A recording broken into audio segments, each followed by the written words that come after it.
Tinatanong mo siguro sa sarili mo kung bakit ako umiiyak. Ito ay dahil sa aral na natutunan ko sa kwento na Romeo at Juliet. At ano naman ang aral na ibinibigay nito?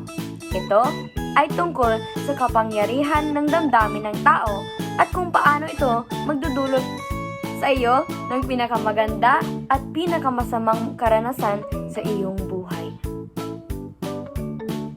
Isang halimbawa nito ay nang magpakasal sina Romeo at Juliet sa lalong madaling panahon upang makatakas sa kanilang buhay. At tulad ng alam natin, namatay sila dahil dito.